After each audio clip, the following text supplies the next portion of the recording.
24वें श्लोक संक्रांति टीका। यत्विति तू शब्दो वैलक्षण्यार्थ, तू शब्द जो है पूर्वोक्त सात्विक जो है उससे अपेक्षा से विलक्षणता को प्रतीत कराने के लिए है।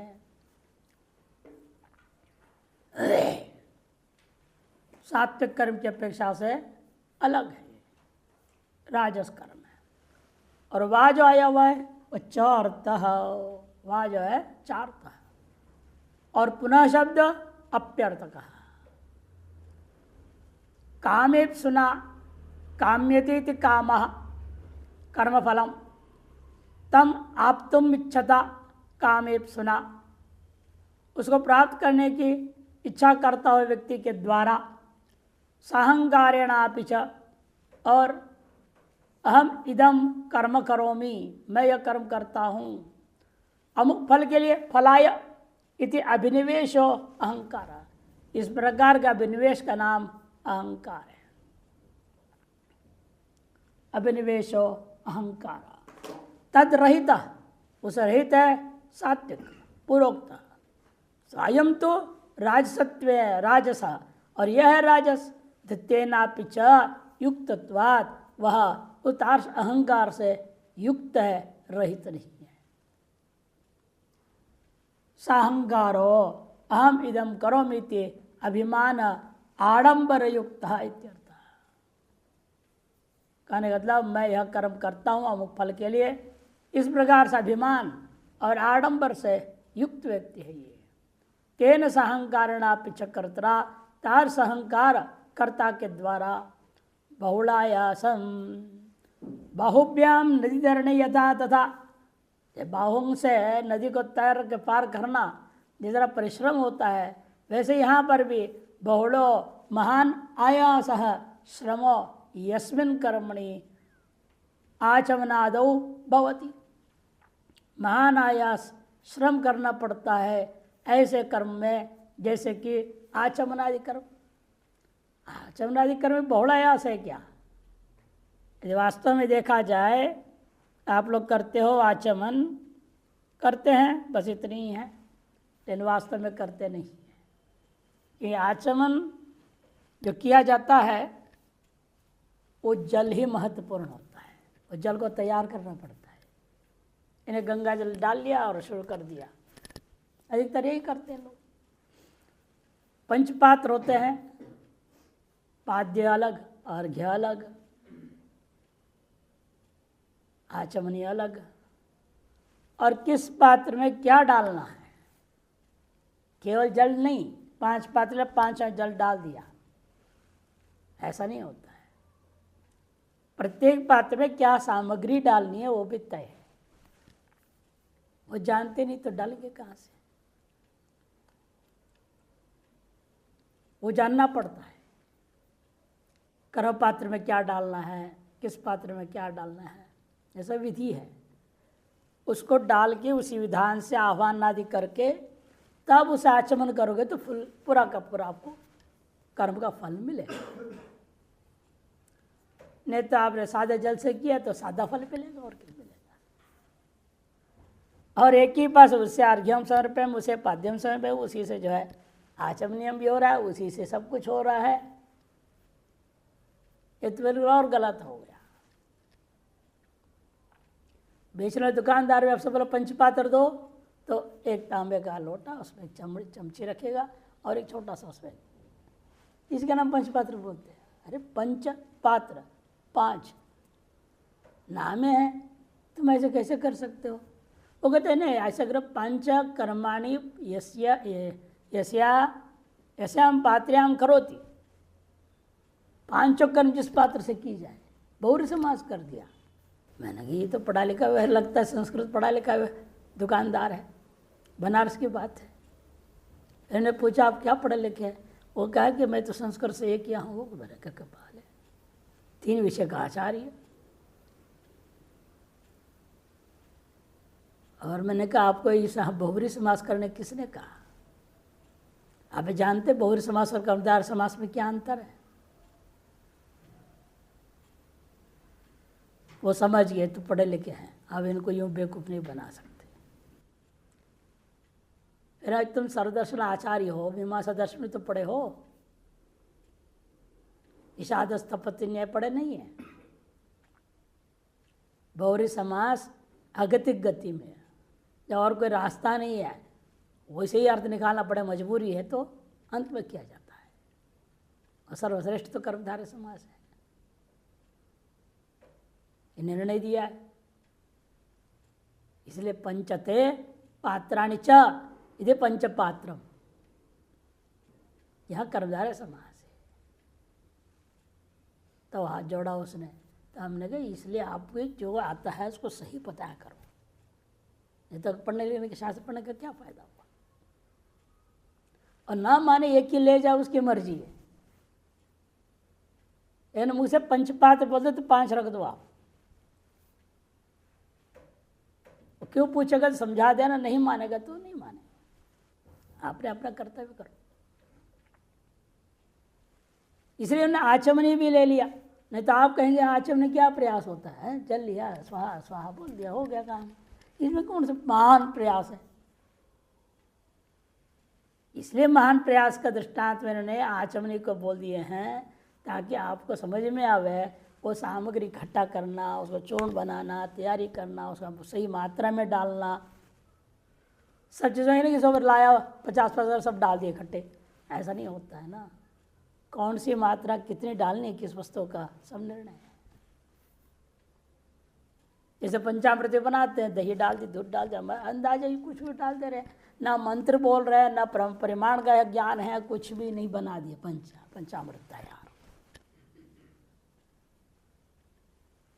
उसका विधि है, किस मंत्र से पात्र में दही डालना, किस मंत्र से दूध डालना है, किसका कितना परिमाण होना चाहिए, सब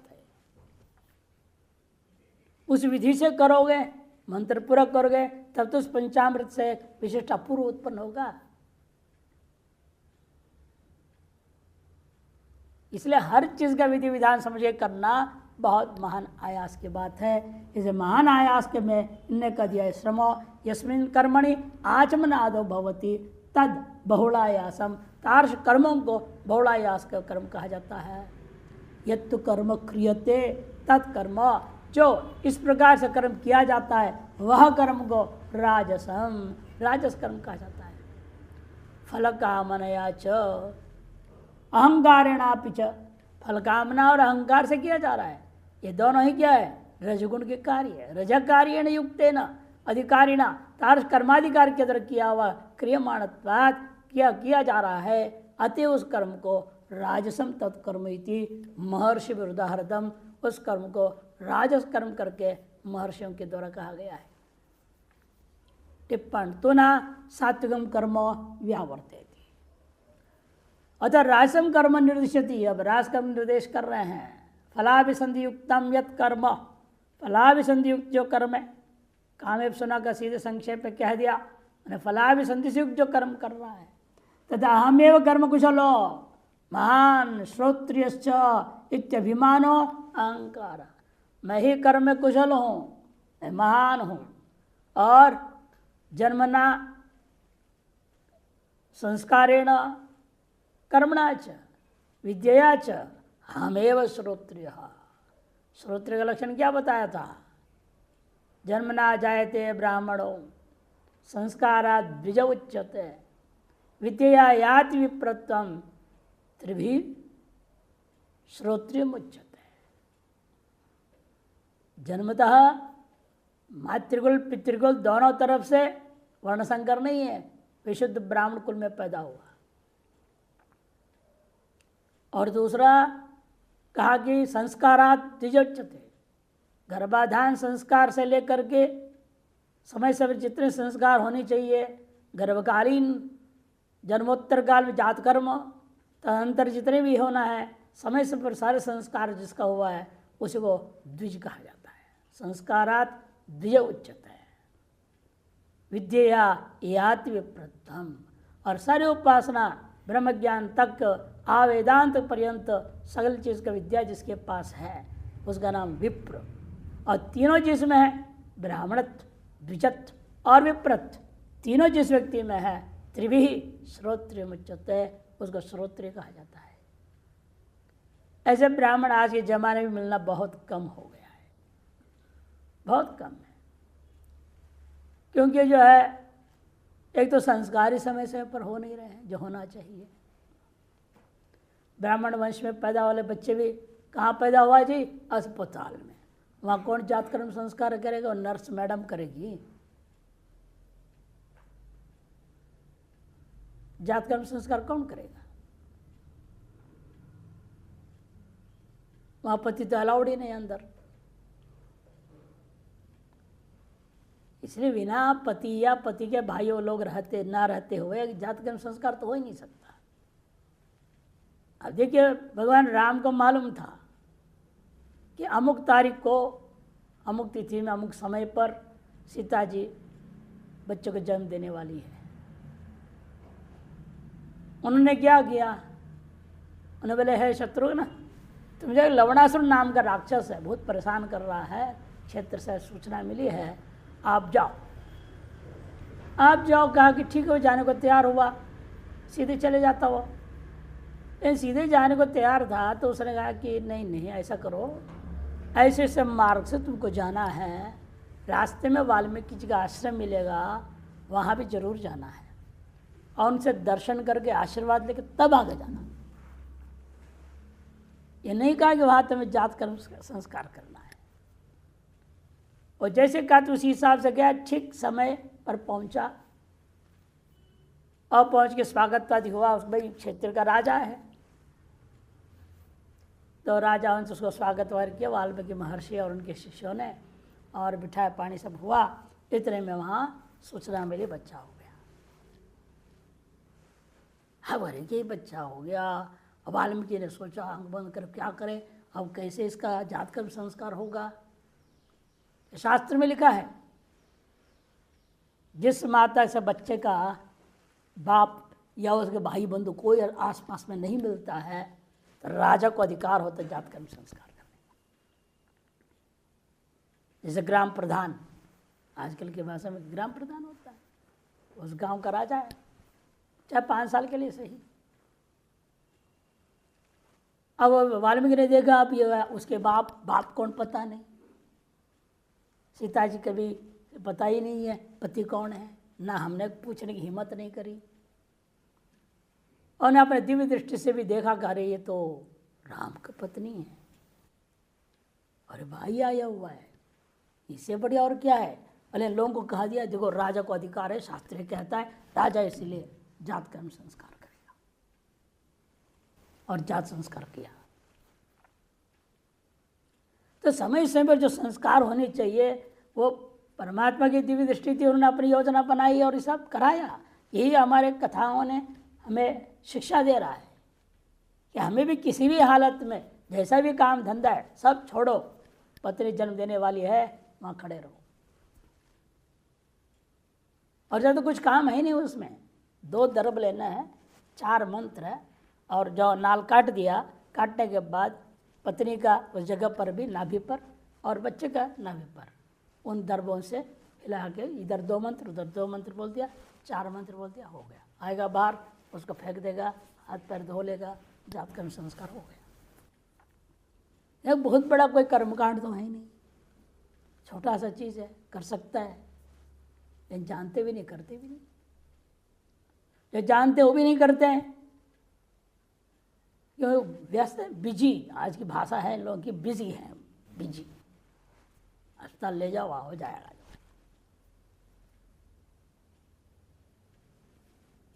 ये संस्कार विहीनता के कारण से ही जो गुणवत्ता जो होनी चाहिए, जिसको क्या कहते हैं, क्वालिटी नहीं है।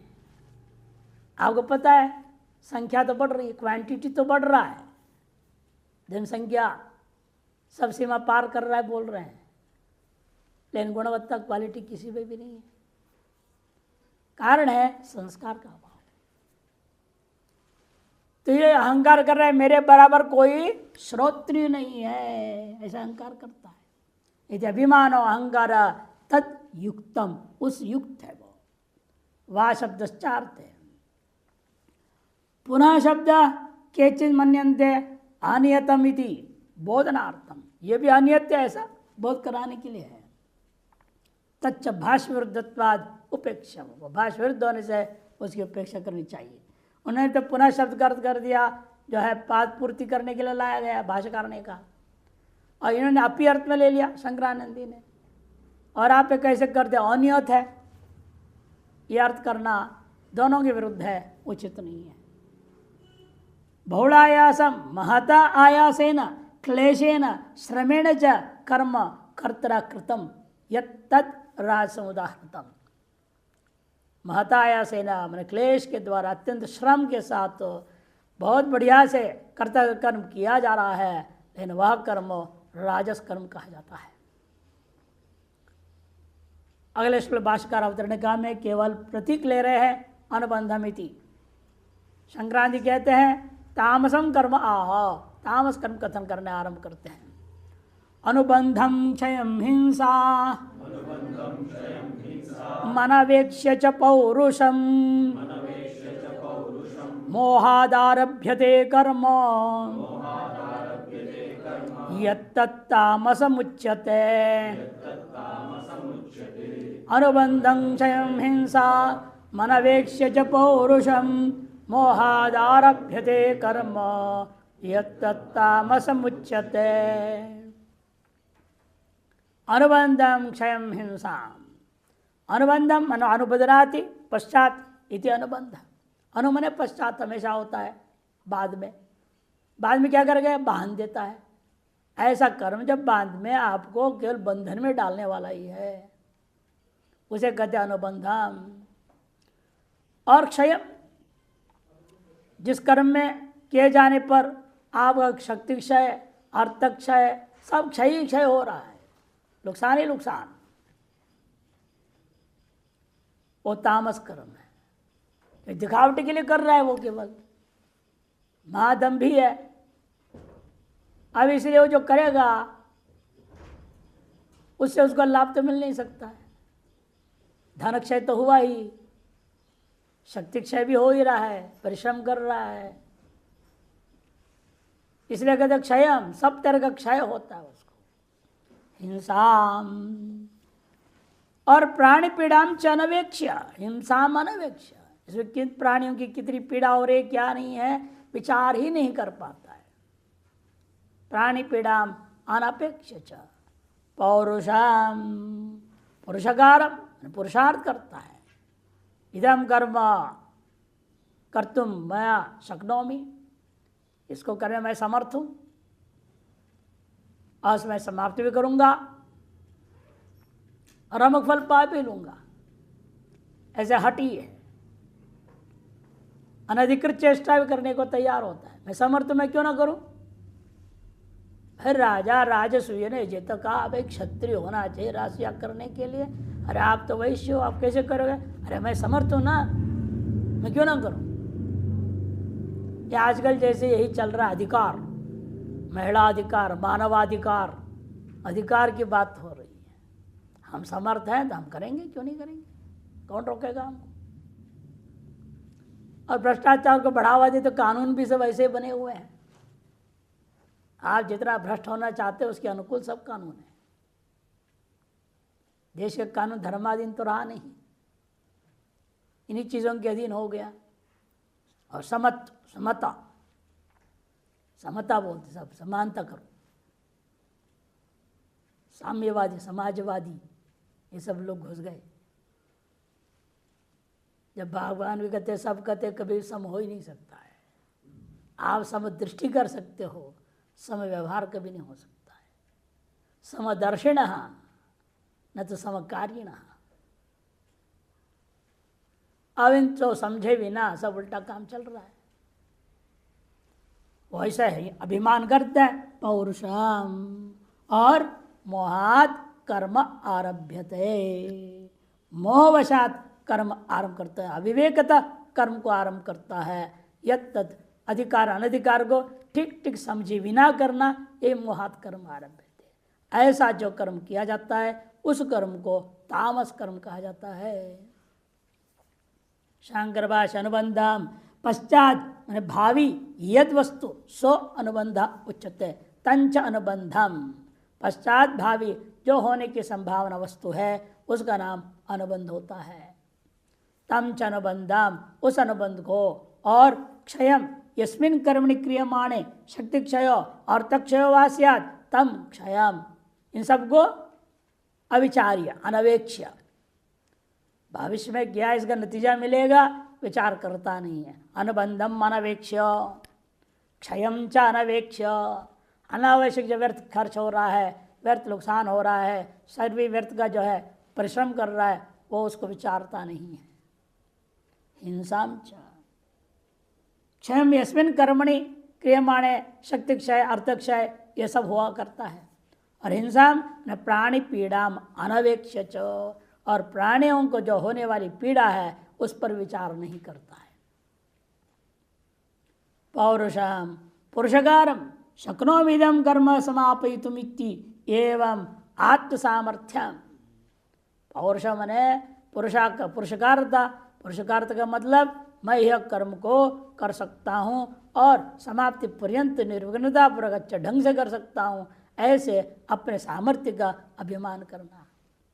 इत्येतानि अनुबंधादीनि अनवेक्ष, अनवेक्ष को तो पौरुषम के साथ भी जोड़ दिया है भाष्यकार ने। इन चारों को विचार किए बिना, पौरुषांतानि, पौरुषांत अनुबंध से आरंभ करके पौरुष पर्यंत इन चीज़ों को बिना विचार किए ही मोहाद अविवेकतैव आरभ्यते, अविवेक से आरंभ कर देता है। कर्म यत् तत् तामसम तमो निवृत्तम उच्यते, ऐसे जो कर्म संपादन किया जाए उसका नाम तामस कर्म कहा जाता है। संक्रांति टीका अनुबंधमिति, अनुबंध उत्तर भावी अनर्थ, उत्तर भावी होने वाला, इतने भाष्यकार कह दिए। यहाँ पर वास्तव में उत्तर भावी होने वाला जो अनर्थ तक लो, तामस का फल हमेशा अनर्थ ही होता है। तत्कर्मण फलभूत तम अनुबंधम, उस कर्म का फलभूत जो अनर्थ है उस अनर्थ को यहाँ पर अनुबंध शब्द से कहा है, अर्थात पश्चात भावी अनर्थम इत्यर्थ।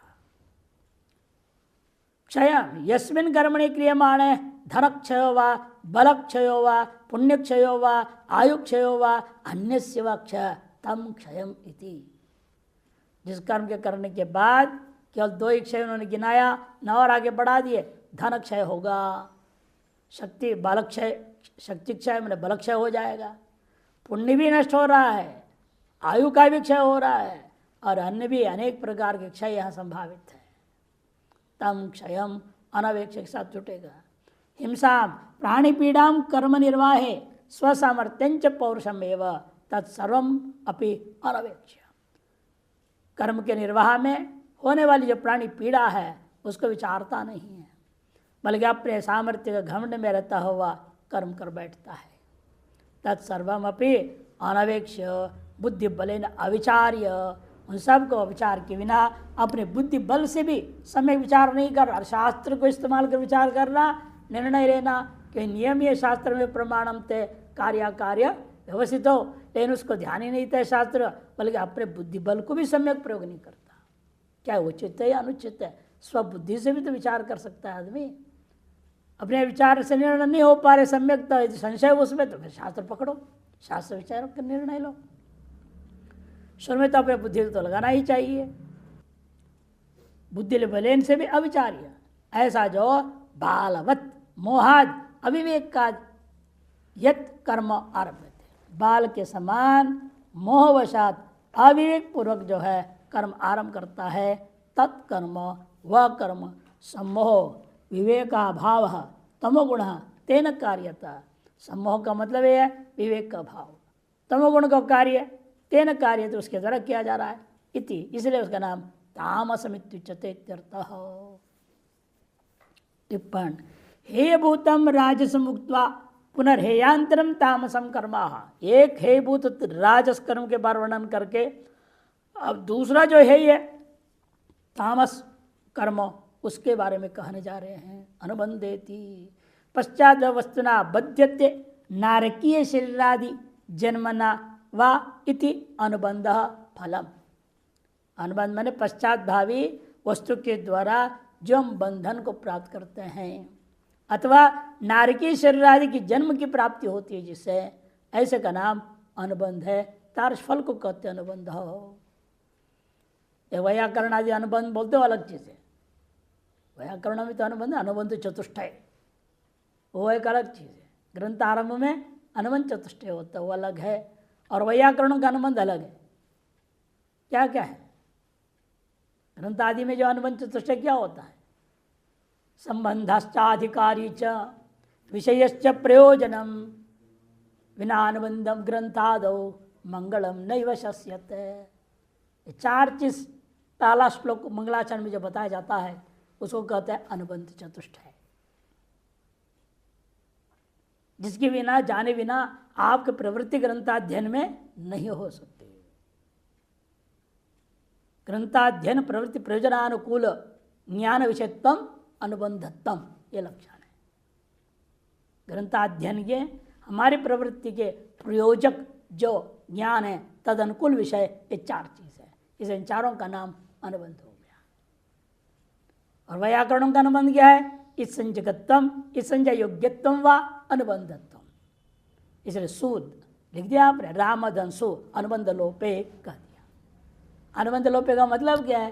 वो इस संज्ञा हो गया, इस संज्ञा होने के बाद लोप संज्ञा लाओगे, फिर लोप का विधि लाओगे, तस्य लोप, फिर उसका लोप करोगे।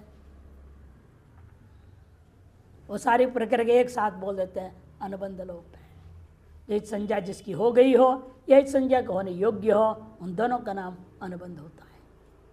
और यहाँ वेदांत में अनुबंध कह दिया पश्चात भावी जो फल है, जो अविवेक पूर्वक करने के कारण से जो शास्त्र में का फल को हम अनुबंध नहीं कहेंगे। आपने सात्विक विधि से, शास्त्र जो विधि है उस विधि के अनुसार शास्त्र समझा, उन्होंने कहा स्वर्ग काम जेत, तो स्वर्ग की कामना से आपने किया, स्वर्ग आपको मिल रहा है, वो अनुबंध नहीं कहा जा सकता है। किंतु अनुबंध उसे कहते हैं राजस और तामस जो फल होता है, कर्मों का फल है, ये अनुबंध है कि बंधन के कारण है, वह मोक्ष के कारण नहीं होता। वो कह दिया इन्होंने अनुबंधे थी पश्चात वस्तुना बदते नारकीय शरीरादि जन्मना वा इति अनुबंध फलम तदपि क्षयम, वह भी क्षय शक्तिर अर्थानांच नाशकर्म इत्यर्थ। आपके अपने शारीरिक शक्ति का है कि नहीं, और धन का भी क्षय कराने वाला है। पौरुषम स्वसामर्थ्यम इत्येतत्रयम् अनपेक्ष अविचार्य। त्रयम क्यों कह दिया, हिंसा क्यों छोड़ दिया? गलत है यहाँ। इत्येतत् चतुष्टयम अनपेक्ष होनी चाहिए, त्रयम नहीं। बीच में हिंसा को भी लिख लें, लिख करके हिंसा पर पीड़नम ये लिख करके उसके बाद यह त्रयम की जगह पर चतुष्टयम बनाया। इन चतुष्टय को अनपेक्ष मैंने अविचार्य सहसा केवल मोहाद प्रमादाद्वा यत कर्म आरभ्यते, केवल अविवेक के कारण से या प्रमाद पूर्वक जो कर्म आरंभ किया जाता है तत्तामस उच्यते, उस कर्म को तामस कर्म कहा जाता है। 26वें श्लोक के लिए भाष्यकार अवतरणिका दे रहे हैं, इतना ही प्रतीक मात्र लेकर छोड़ दे रहे हैं। मुक्तेति, अब कर्ता त्रय, सात्विक कर्ता, राजस कर्ता, तामस कर्ता कथक बताना बाकी है, उसके लिए आरंभ करते हैं। मुक्तेति संक्रांति अवतरणिका में कहते गुणभेदेन कर्तृभेदम वदन सात्विक कर्तारम्भा। गुणभेद से कर्ताओं का भी भेद तो कथन करने के हुए इन्होंने सात्विक कर्ता का वर्णन करने आरंभ करते हैं। मुक्त संगो अनहंवादी धृत्युत्साह समन्वितः सिद्ध सिद्ध्योर्निर्विकारः कर्ता सात्विक उच्यते। मुक्त संगो अनहंवादी धृत्युत्साह समन्वितः सिद्ध सिद्ध्योर्निर्विकारः कर्ता सात्विक उच्यते।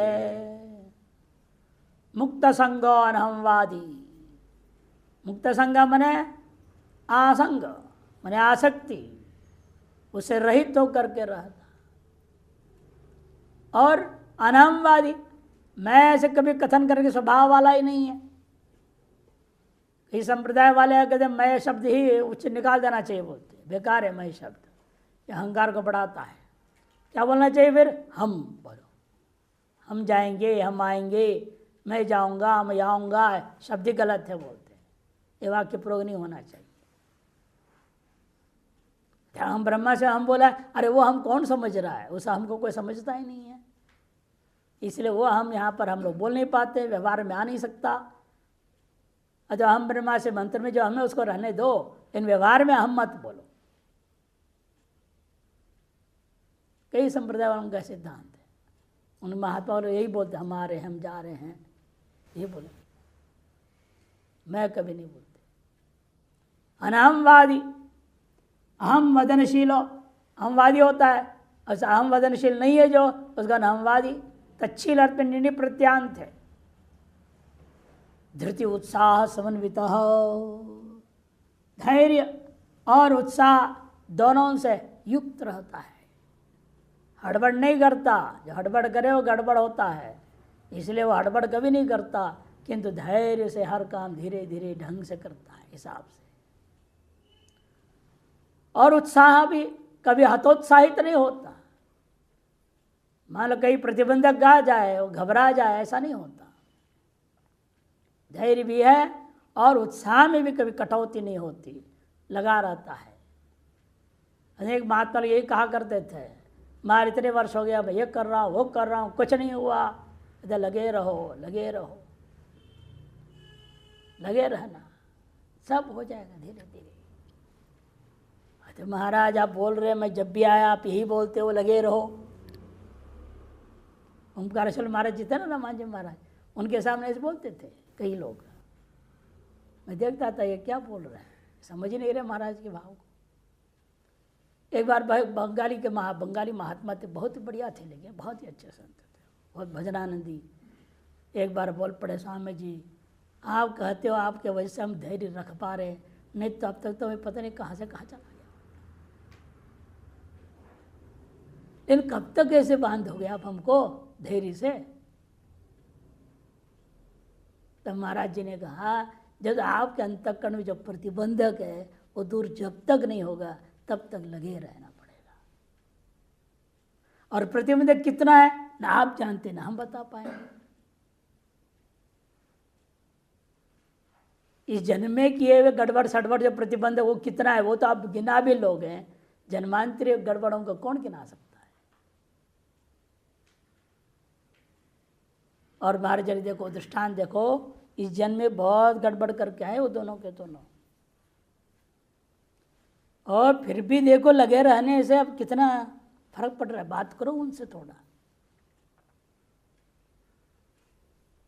उनके अच्छा, फिर उस दिन दोपहर के बाद शाम के समय उन दोनों के पीछे लग गए।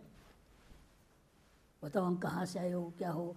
वो लोग आपको क्या लेना देना है, मैं कहाँ से आया, अरे कौन कहाँ पैदा हुआ, वेदन सुना लग गए। कौन कहाँ पैदा हुआ है, कौन कहाँ मरेगा। और सच जानना चाहिए, इतना सुन लो कान खोल के, हम दोनों हत्यारे हैं। मुजफ्फरनगर मुझे उत्तर प्रदेश वांटेड लिस्ट में है, जाके पता लगा ये नाम है। लेकिन अब संतों की कृपा, गुरु कृपा से हम कुछ और हो गए, और हम लगे रहते हैं। दिन भर सेवा करते थे वो आश्रम में। वहाँ कभी यहाँ झाड़ू मारे, कभी उधर बगीचा में काम करे, कभी खेती में काम करे, कुछ कर रहे हैं। और सत्संग में रोज एक दिन भी छूटेगा नहीं, समय पर आके बैठना, चुपचाप पीछे बैठ के सुनते थे।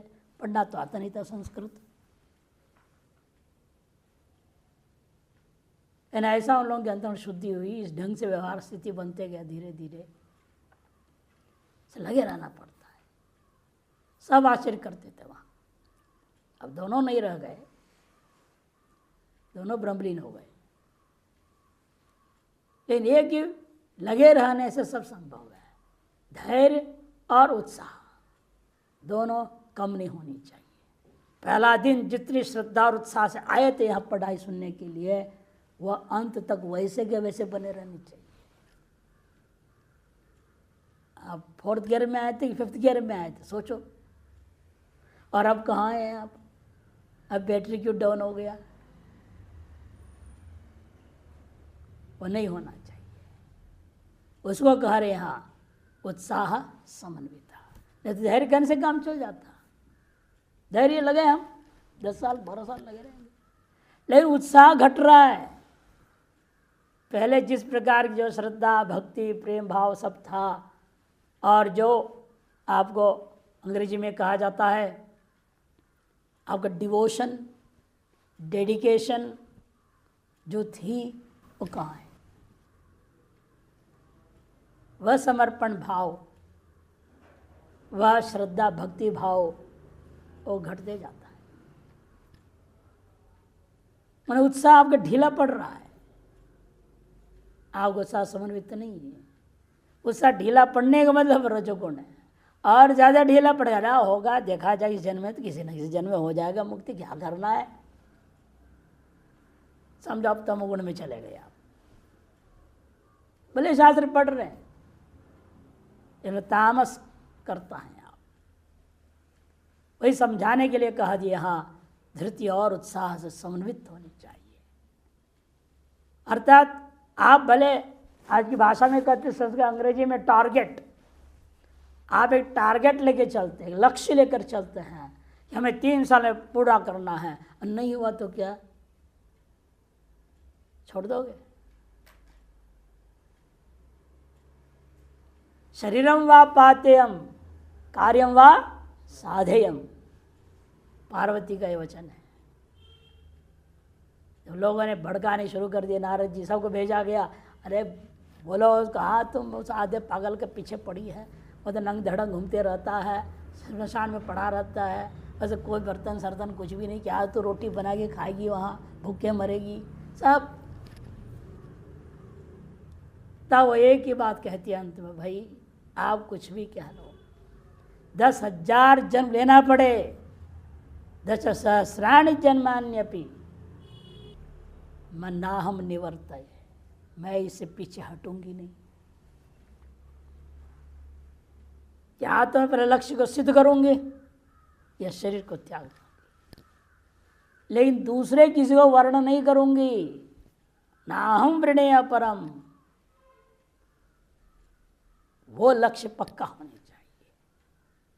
इस जन्म में सिद्ध हो या ना हो, सिद्ध सिद्ध्योर निर्विकार, आपका लक्षित लक्ष्य सिद्ध हुआ या नहीं भी हुआ तो आप निर्विकार होकर लगे रहना है।